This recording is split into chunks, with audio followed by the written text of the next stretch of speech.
BA द्वितीय वर्ष के ऐच्छिक हिंदी के विद्यार्थियों का मैं हिंदी विभाग की ओर से हार्दिक स्वागत करता हूं। मित्रों, अपने पाठ्यक्रम में जो 8 कवि हैं उनमें से पहले कवि संत नामदेव, इनके जीवन चरित्र के संदर्भ में हम लोगों ने विचार मंथन किया है। आज हम पाठ्यक्रम में उनके जो 3 पद दिए गए हैं उनमें से पहला पद नामस्मरण की महत्ता से संबंधित है। इस पद का इस वीडियो में अध्ययन करते हैं। तो नामस्मरण की महत्ता के पद का भावार्थ देखने से पूर्व ये नामस्मरण इन्हें क्या, इस संदर्भ में संक्षेप में आपको जानना जरूरी है। नामस्मरण बोले तो एक भक्ति की पद्धति, जैसे विभिन्न ढंग की भक्ति होती है। कोई पूजा करते हैं, कोई भजन करते हैं, कोई कीर्तन करते हैं या तीर्थाटन करते हैं। साथ ही साथ कई लोग प्रभु की आराधना के रूप में प्रभु का नामस्मरण भी करते हैं। तो ये नामस्मरण की महिमा अक्सर निर्गुण कवियों की कविता में हमें देखने के लिए मिलती है। तो प्रभु का बार बार स्मरण करना, जिसे हम नामस्मरण कहते हैं। संत नामदेव जी के आराध्य दैवत विट्ठल जी है। तो विट्ठल जी की प्राप्ति के लिए वे उनका नामस्मरण करते हैं।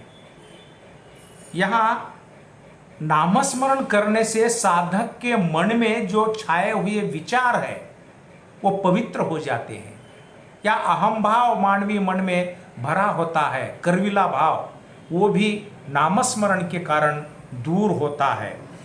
इतना ही नहीं, मानवीय मन के अंतर्गत जितने भी विषय विकार है वो समग्र नामस्मरण से या प्रभु का नाम बार बार स्मरण करने से कि वो दूर होता है। इसीलिए नामस्मरण को अधिक महत्व इन संत कवियों ने दिया है। यहाँ नामस्मरण के कारण मानवीय मन पवित्र बन जाता है या मन शुद्ध होता है। एक अलौकिक किस्म का आनंद इस साधक को प्राप्त होता है। तो ऐसी एक भक्ति जिसे हम नामस्मरण कहते हैं। तो यहाँ इस पद में संत नामदेव जी अपना विट्ठल के प्रति स्मरण भाव इस पद के माध्यम से व्यक्त करते हैं। तो पद देखिए स्क्रीन पर है। हरि नाव हीरा, हरि नाव हीरा, हरि नाव लेत मिटे सब पीरा, हरि नाव जाति, हरि नाव पाती, हरि नाव सकल जीवन में क्रांति, हरि नाव सकल सूषम की राशि, हरि नाव काटे जम की पासी, हरि नाव सकल भुवन तत्सारा, हरि नाव नामदेव उतरे पारा। तो इस पद में नामदेव जी कहते हैं कि जो साधक हरि का स्मरण करता है, बार बार उनके नाम स्मरण करता है, तो उनको एक अलौकिक किस्म का आनंद प्राप्त होता है। तो ये हरि नाम बोले तो बहुत ही अमूल्य ऐसी चीज है। नामदेव की परिभाषा में देखना है तो वे कहते हैं कि हीरे के समान, हरि नाम हीरा, हरि नाम हीरा। मतलब हरि नाम तो एक हीरे के समान मूल्यवान है, एक अमूल्य रत्न के समान हरि का नाम है। और जो हरि नाम लेता है या नाम का स्मरण बार बार करता है, मिटे सब पीरा, हरि नाम लेत मिटे सब पीरा, मतलब उसकी पीड़ा दूर होती है।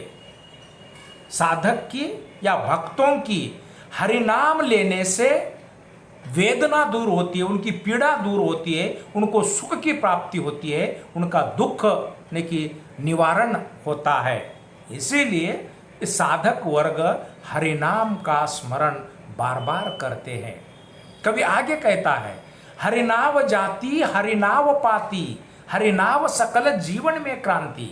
मतलब हरि नाव जाति पाति से परा, जाति पाति से परे होकर हम हरि का नाम स्मरण करते हैं तो क्या है, यहाँ जीवन में क्रांति निर्माण हो सकती है।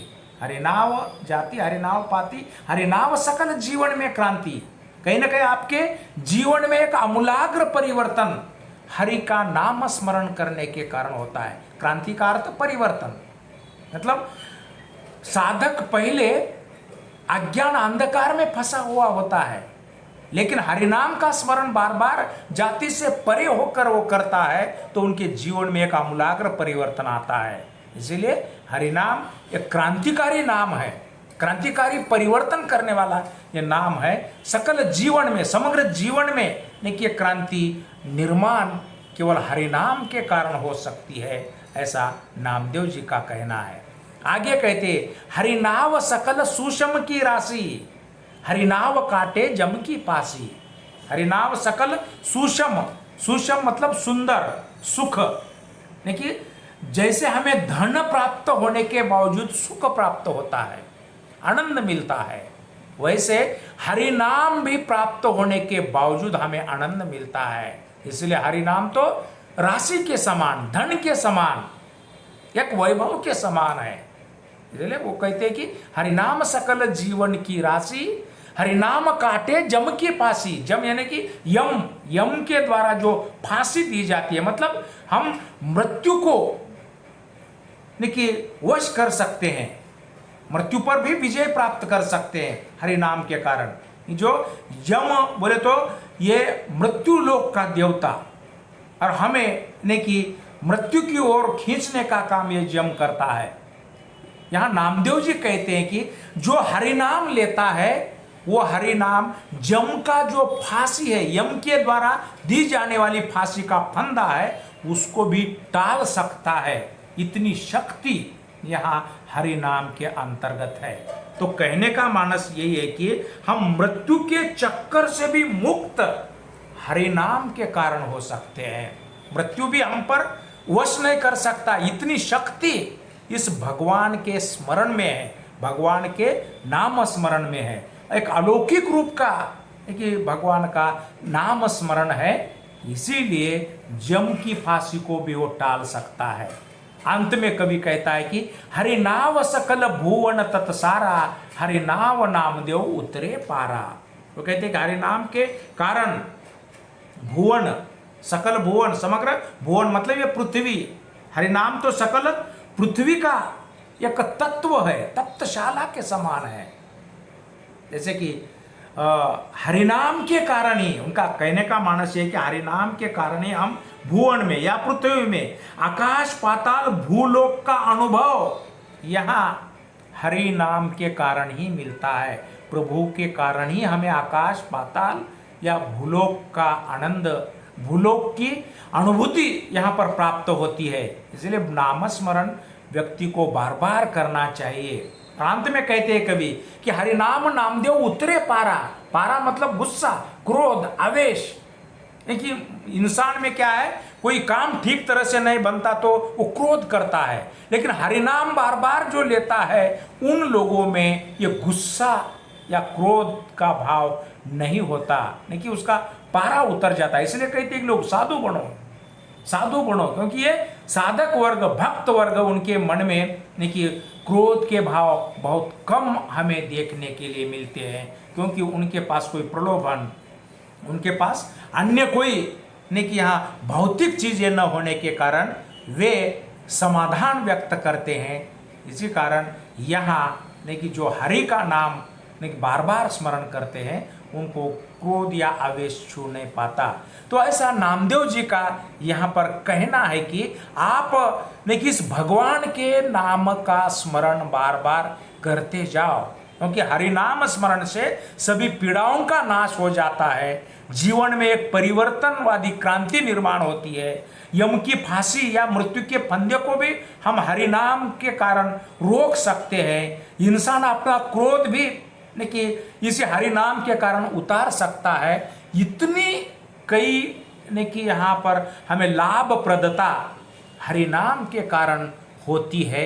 इसीलिए साधक को बार बार प्रभु का स्मरण करना चाहिए, ऐसा उनका यहाँ कहना है। और ये नामस्मरण करना ये कठिन बात है। जैसे कि एक स्थल पर कबीर ने अपने पद में लिखा है, कबीर कठिनाई खरी सुमिरता हरि नाव।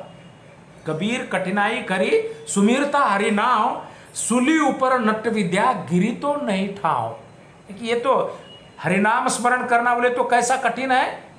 एक रस्सी पर जो अभिनय करने वाला नायक होता है, हाथ में ने कि उनकी एक लकड़ी होती है और रस्सी पर वो चल रहा है, समझो इधर उधर उनका ध्यान गया, कि रस्सी पर ही उनको ध्यान केंद्रित करना पड़ता है, ध्यान इधर उधर गया तो वो रस्सी का नायक गिर सकता है। उसी ढंग से कि साधक को भी नामस्मरण करते समय अपना मन इधर उधर विचलित नहीं करना होता, क्योंकि मन अपने प्रभु के लीलाओं में ही लीन बनाकर नामस्मरण करना होता है, तब वो नाम ने कि सच्चा होता है, उससे ही प्रभु की प्राप्ति होती है, ऐसा कबीर जी का कहना है। और यहाँ नामदेव जी भी वही विचार लेकिन नामस्मरण के पद के माध्यम से वो कहते हैं। अपने आराध्य दैवत विट्ठल को उन्होंने अपना सर्वे सर्वा मानकर उनके नाम की महत्ता का गुणगान यहाँ पर किया है। और उनका नाम स्मरण तो मूल्य अमूल्य हीरे के समान मूल्यवान है, ऐसा वो कहते हैं। और उसमें समग्र तत्व संचरित है, और इसी को हम एक सूक्ष्म की राशि के समान मानते हैं, एक सुंदर एक धन के समान हरि नाम होता है, ऐसा नामदेव जी ने इस पद में कहा है। तो यहाँ हम नामदेव जी का ये पहला पद अध्ययन के तौर से देख चुके हैं। अगले पद में हम अगले वीडियो में हम दूसरा पद का अध्ययन करते हैं। तब तक के लिए धन्यवाद।